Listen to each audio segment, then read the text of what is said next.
नमस्कार दोस्तों, आज हम चर्चा करेंगे विलियम वर्ड्सवर्थ की सबसे मशहूर और सबसे ज़्यादा पढ़ाई जाने वाली कविता, जिसका नाम है lines written a few miles above Tintern Abbey के बारे में, और इसको सिंपली टिंटन अवे भी कहते हैं। सबसे पहले इसके बैकग्राउंड को देखते हैं।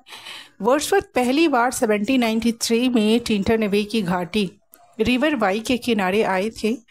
उस समय वो जवान थे, उनका मन जो था वो बेचैन था और उनकी ज़िंदगी में स्थिरता नहीं थी। 5 साल बाद 1798 में जब वो फिर से यहाँ लौटे तो उनका जो पॉइंट ऑफ व्यू था वो काफ़ी बदल चुका था और अब वो मैच्योर थे और उनकी दोस्ती कॉलरिज के साथ हो चुकी थी और काफ़ी अच्छे वर्क्स, लिरिकल बैलेड जैसे वर्क्स को वो शुरू कर चुके थे। कहते हैं वर्ड्सवर्थ ने ये कविता अपने दिमाग में ही लिख ली थी। टिंटन अवे से निकलते वक्त सोचना शुरू किया और ब्रिस्टल पहुँचते पहुँचते पूरी कविता बन गई। बाद में इसे इन्होंने लिरिकल बैलेड 1798 की किताब के लास्ट में रखा और यह कविता उनकी पहली महान रचनात्मक अवधि का शिखर मानी जाती है। फॉर्म्स की बात करें तो कविता जो है वो ब्लैंक वर्स में है, इसमें राइम स्कीम नहीं है, लेकिन जो लय है, रिदम जो है वो बनी रहती है। यह वर्स पैराग्राफ्स में लिखी गई है, यानी स्टैंजा की तरह बटी नहीं है।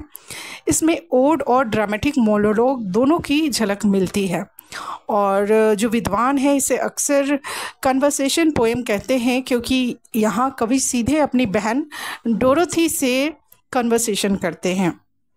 स्ट्रक्चर की बात करें तो 3 भाग इसके दिखते हैं। भाग 1 जो है वो लाइंस 1 से 49 सीन सेटिंग का दिखाते हैं। कवि 5 साल बाद रिवर वाई की घाटी में लौटता है और वो कहता है कि ये दृश्य उसे ट्रैंक्विल रेस्टोरेशन यानी गहरी शांति और सुकून देता है। प्रकृति इतनी अंदर बस चुकी है कि यह उसके मन और आत्मा का हिस्सा बन गई है। पार्ट 2 जो कि लाइंस 49 से लेके 111 तक है, फिलोसफी ऑफ एक्सपीरियंस की बात करते हैं और यहाँ पे कवि अपने यूथफुल डेज को याद करते हैं जब वो बिना सोचे समझे प्रकृति में दौड़ा करता था।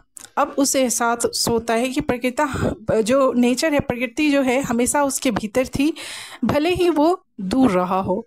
वह कहता है कि प्रकृति में एक सेंस सबलाइम है और ये हर चीज़ में मौजूद है, ये सबको जोड़ती है।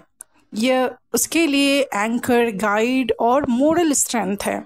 यानी वर्ड्सवर्थ जो प्रकृति को शिक्षक भी कहते हैं, रक्षक भी कहते हैं और मोरल नैतिकता की जड़ कहते हैं। पार्ट 3 जो लाइन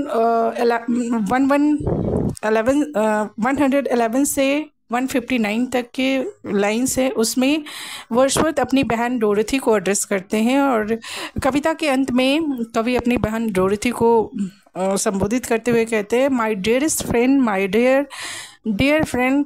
वह चाहता है कि डोरोथी भी प्रकृति में वही शांति और दर्शन पाए जो उसे मिला। यही अनुभव दोनों भाई बहन को आध्यात्मिक रूप से हमेशा के लिए जोड़ता है। तो मुख्य थीम इस पोम में है कि वर्ड्सवर्थ नेचर को एज ए हीलर दिखाते हैं जो प्रकृति मन को शांति देती है। नेचर को एज ए टीचर दिखाते हैं कि ये जीवन दर्शन और नैतिकता सिखाती है। मेमोरी एंड इमेजिनेशन, बचपन की यादें और अनुभव कवि के भीतर जिंदा रहते हैं। एंड पैंथीज़म, प्रकृति और ईश्वर एक ही है, इस सत्ता के रूप को दिखाई देते हैं। Human relationship with nature, Dorothy के साथ अनुभव साझा कर कवि एक गहरा बंधन महसूस करता है। तो ये कविता वर्ड्सवर्थ की एक माइलस्टोन है और आगे वर्ड्सवर्थ क्रिटिक्स जो है इसमें वर्ड्सवर्थ की आलोचना भी करी है, तो चलिए उसको भी देख लेते हैं। वर्ड्सवर्थ का दावा था कि उन्होंने to see into the life of things सीख लिया है और अब वो the still sad music of humanity सुन सकते हैं। लेकिन आलोचक जो थे, क्रिटिक्स जो थे, वो उन पे कई सवाल उठाए हैं। मार्जरी लेविंसन कहती हैं कि वर्ड्सवर्थ ने असली दृश्य को अधूरा दिखाया। उन्होंने जो इंडस्ट्रियल एक्टिविटीज़ हैं उसको सप्रेस कर दिया ताकि नेचर को शुद्ध और शांत दिखा सके। कुछ विद्वान कहते हैं कि उन्होंने जो इंडस्ट्रियल एक्टिविटीज़ थी उनको पूरी तरह अनदेखा नहीं किया। कविता में जो व्रेथ्स ऑफ स्मोक्स हैं वो शायद आयरन वर्क्स या पेपर मिल का धुआं हो सकता है। उनका तर्क और आगे जाता है और वो कहती है कि वर्ड्सवर्थ ने न सिर्फ इंडस्ट्रीज़ को अनदेखा किया बल्कि एबे के खंडहर जो थे यानी इतिहास और धर्म का भी जिक्र नहीं किया। वर्ड्सवर्थ ने मनमत शायर की राजनीति और संघर्ष को मिटा दिया ताकि कविता सिर्फ आध्यात्मिक और सुंदर दिखे।